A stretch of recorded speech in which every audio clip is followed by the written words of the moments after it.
Hey guys, welcome back. It's the next day on the 59. We're supposed to be starting this at some point today and breaking in the cam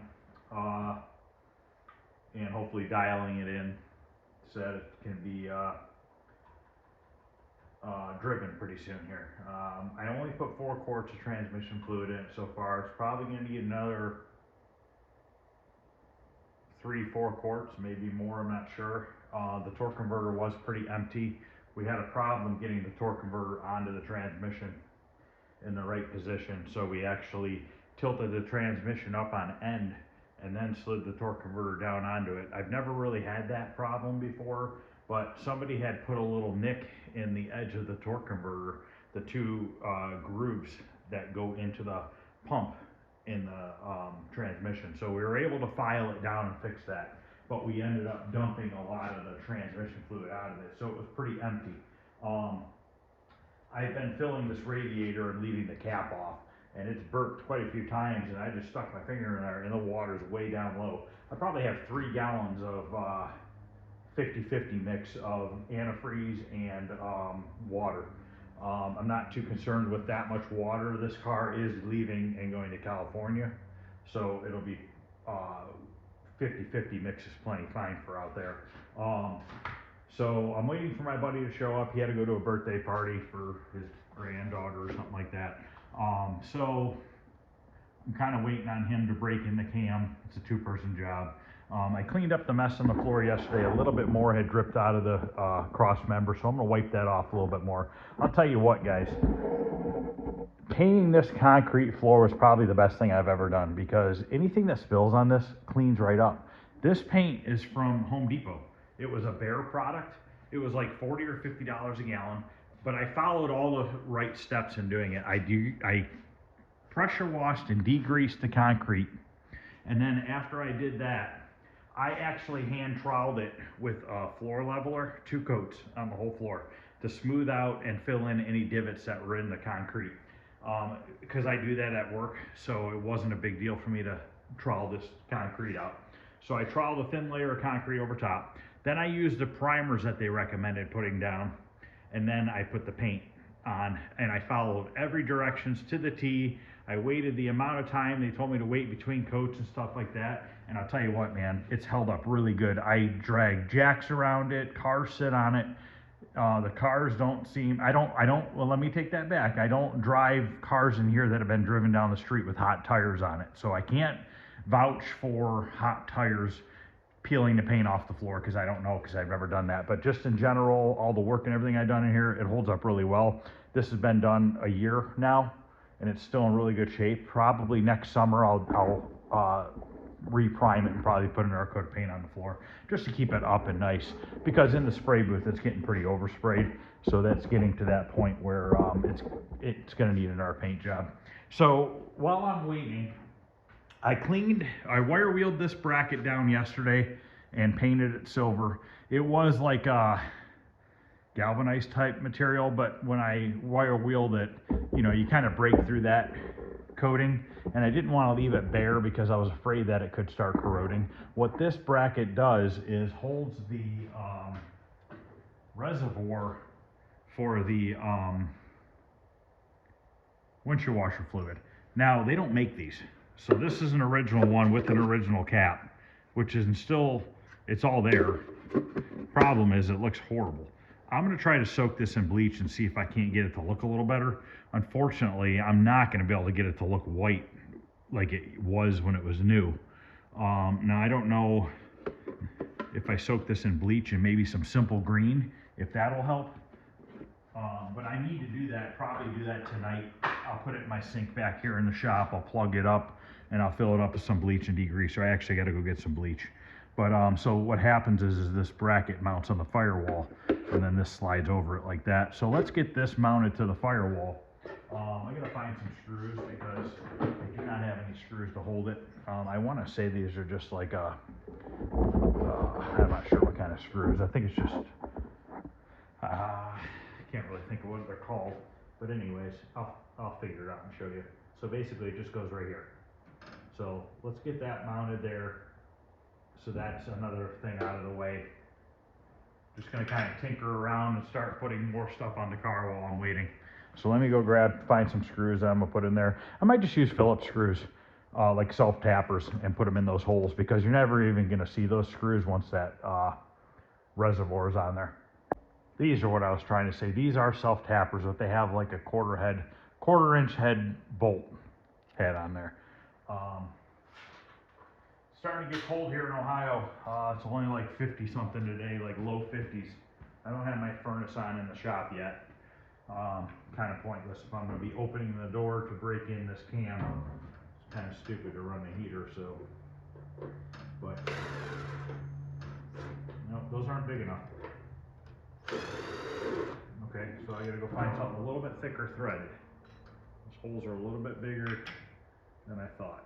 So let me go find something a little better. Okay, I grabbed the next size up that I had, which is a 5/16 head. So hopefully these threads are big enough to grab onto the sheet metal here. Yes, feels like it's going to be good. So now we can put that bracket on.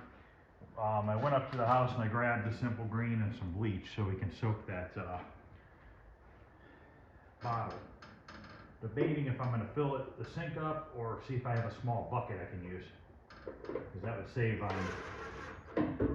bleach and simple green. So I'm going to take a lot more to fill the sink up. I don't really want to put a bunch of water in with it. Kind of want to leave it just chemicals.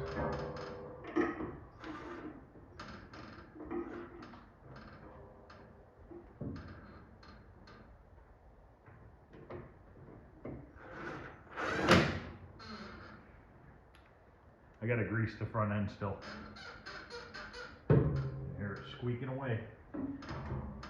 And usually, like I said, I'm not too worried about leaning on this paint, because I do have to buff it out again still. And I don't really worry about denting the top of these fenders and stuff on these old cars, because the metal's so damn thick that it doesn't really seem to do anything. So now I have that mounted. Let me go see if I can find a little bucket that we can put that reservoir into. All right, I'm just gonna use a 5-gallon bucket. It'll be a lot less. If you're wondering why I have such a big jug of simple green, I use it for clean circuit boards and arcade monitors. You spray it down with simple green, let it set, and then you wash it off with water, and it cleans all the grime and everything off of the circuit boards. So let me go grab that stuff. We'll fill it into this bucket. Probably should lay this down, because that'll take up less room. All right, this is all the bleach I have here right now, so we'll use all this first.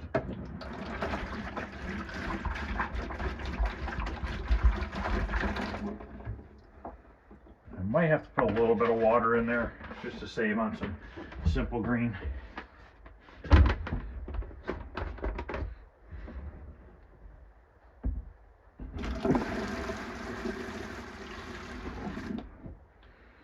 That's probably pretty good. We'll just fill this with some hot water.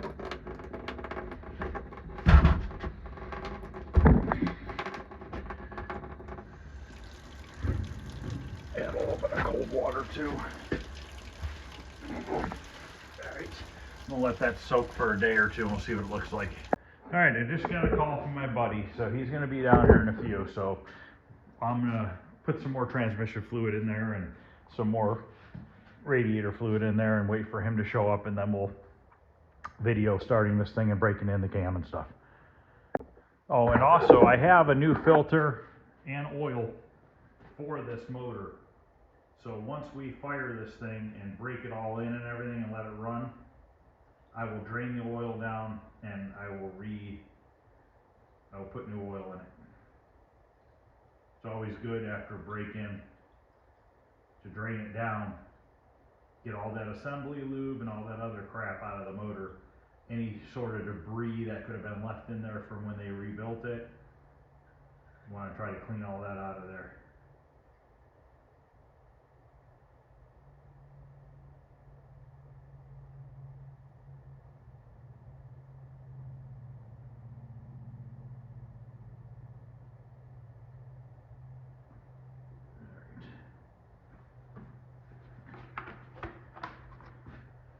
Okay, still waiting for my buddy to show up. He should be here soon. This gasket had come with this car when I got it. The guy who owned it before had passed away, and he had a bunch of parts that he had bought, and I have no idea how old they were, but apparently this gasket was really old because it ended up cracking. So we ordered a new trunk gasket, which definitely feels a lot more pliable. So now I got to take this one out and put a new one in. Now the good news is I only glued it at the seam, where the seam came together. I don't really like to glue these unless I have to. And in most cases with these, you can get away with stuffing them in there without having to glue them. So I got to take this out and put a new one in. So basically what you do is you start in the center here, work your way around, come back to the center, you cut it to length so it matches up with the other side. You peel the two sides up and you put a little bit of weather stripping adhesive down. So I'm going to go ahead and work on that while I'm waiting for him to show up. Okay, the old weather stripping's out. Now I'm starting to install the new stuff. So basically, once you get it laid in the channel here, you start walking this bead underneath this lip here on the trunk lid. I use a Bondo spreader because then it's less likely to poke a hole in your weather stripping. Basically, you just go around, take your time, and shove that bead, this bead of rubber underneath this lip. And this is where, when you do your body work and paint, you want to make sure you get this lip looking really nice, because that all shows. So if you don't get all this looking nice in here, thinking the weather stripping is going to cover it, it's not. I've seen a lot of paint jobs where this edge never gets painted, thinking that like the weather stripping is just going to cover that all, and it doesn't. So I'm going to go around, tuck all that in all the way around, and then come back and we'll glue this seam up. Meter out here for that. All right, here we go. What time we got right there? Okay, quarter. 5, yep, 5:45.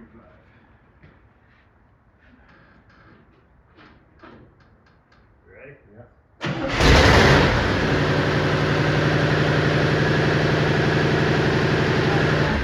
Right there, keep it going. Keep it going? Yeah, I had it on fast light. Okay.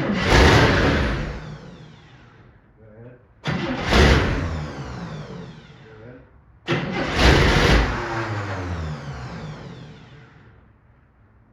Yes. Go ahead. That was me or you? Wasn't me. Go You ahead. shouldn't have to worry about a fan. Oh, it's not, it was it. Oh, you ready? Yeah. Full-blooded. Like this car needs spray. Start it up, should have left it running. I just thought you wanted me to shut it down because it was revving up real high. Shouldn't be in the way, is it? No, just give it a little extra fuel. Go ahead.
How was that? Rod, Seriously? seriously. No, It's gonna suck if that happens. Alright, we're idling it. A little bit of a scare, but I think we're alright. Got a bad exhaust leak on the passenger side. But that's probably that donut get in there. I hate those things. Give me some more water out. It will. It's sounding better all the time. Yeah, we're charging now, but yeah, that's a huge leak we got going on down there.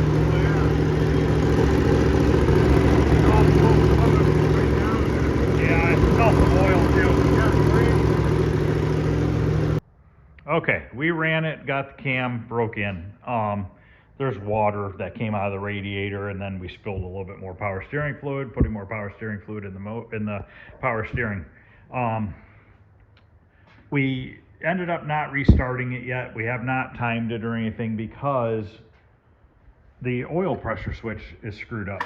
We put a gauge on it, we do have oil pressure. This thing, we tested it with a multimeter. So basically what you do is you take your multimeter on your, what do we call that?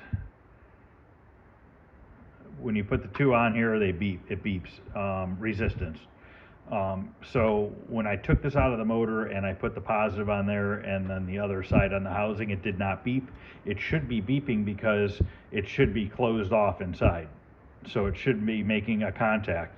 And what happens is you blow air in the end of it with an air line. You only need a little bit of pressure, and that beeping is supposed to stop. The beeping would not stop, or it wasn't even beeping. So I knew at that point that this sensor was bad. So I just took a drill bit and I just shoved it in the hole and was able to push down on that diaphragm in there and got it to work. Okay, but I had to hit it with a hammer to get it to work. I could feel it going up and down now. I'm not going to use this switch. I ordered another one because I'm not going to risk putting this in there and then it not working, but it definitely, I could feel it springing up and down now. So it's definitely probably fine, but I'm not going to risk it. I ordered another one. It'll be in tomorrow afternoon, so I don't want to run it anymore. We tested for oil pressure with the gauge, and then we put that back in, found out that the light was stuck on even while running, so we knew that that is messed up. So I'll have to dial it in and everything tomorrow, but it's definitely getting there. It is running. We haven't checked the transmission yet. Still don't have the brakes hooked up, but what we'll probably do is just jack up the rear end and see if it'll go into gear. So that's going to be the end of this video. It is getting there. It just sucks when you get brand new parts and they just don't work, you know? And then you get nervous because you're thinking like, oh crap, does the motor not have oil pressure? You know what I mean? Even though you tested it right at the beginning for oil pressure, and then you put that gauge in there, and then all of a sudden the light's stuck on while it's running, and you're like, oh crap, did we lose oil pressure? You know what I mean? So just stop where it was at, and I'm sure if we didn't have oil pressure after 10 minutes, that motor would have been seized. So it's all good. We were a little bit low on oil. We were about a half a quart low on oil once it started, so maybe even a hair more. So my guess is it probably wasn't completely topped off.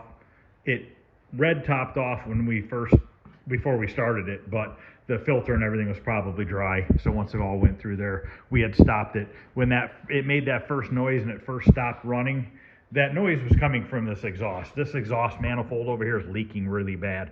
It's the donut gasket underneath. So I might try to tighten that tomorrow before we try to restart it once that pressure switch comes in tomorrow afternoon. This side doesn't really seem to be leaking. It might be. I'll have to go under there and look and see if I can see anything. But this side is definitely leaking and it's smoking a lot out of this side. So a lot of the noise we're hearing is from there. When you give it a little, rev it up a little bit, give it a little bit of gas, it's nice and smooth running. So I think we're just fine. You know, this, like I said, the guy who built this motor, we know nothing about this motor. You know, so it's always a little touchy doing something that you know nothing about, and now we can't even get a hold of the guy. You know what I mean? It's different when you get a motor built in a machine shop and something goes wrong because you just take it back to them. In this case, there's nobody we can take it back to.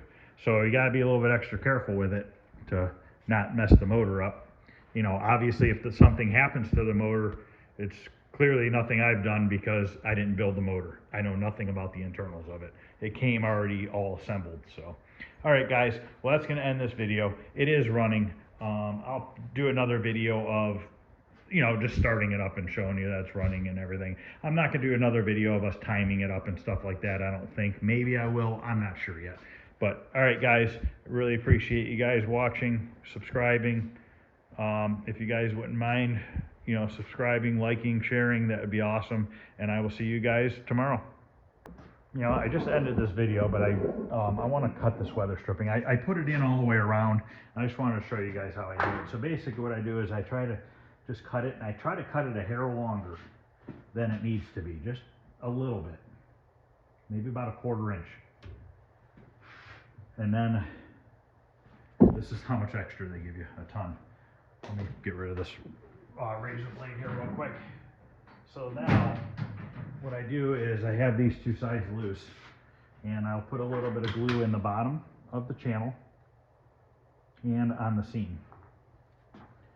So I just fill up these two edges here. Hopefully this isn't all dried out. Thought I had a newer tube somewhere, which I'm sure I do. I like black. They have it in black and yellow. The reason why I don't use yellow is because whatever oozes out, you end up seeing the yellow on the black gasket.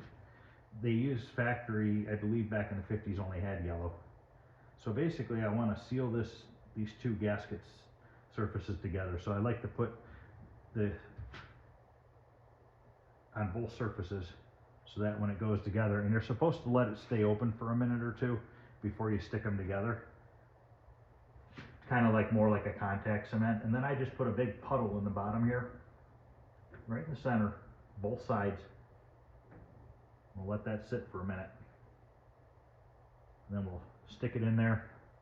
And then usually I'll put a paper towel and then shut the trunk lid. And let the trunk lid hold it in place. So I'm gonna let that sit for a minute. I'll be right back. Okay. So I'm just gonna take these, kind of just smash them together and get them in here.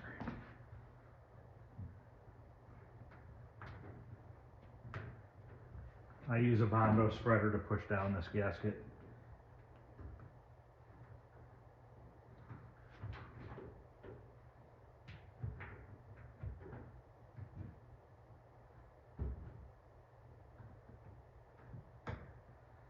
One side.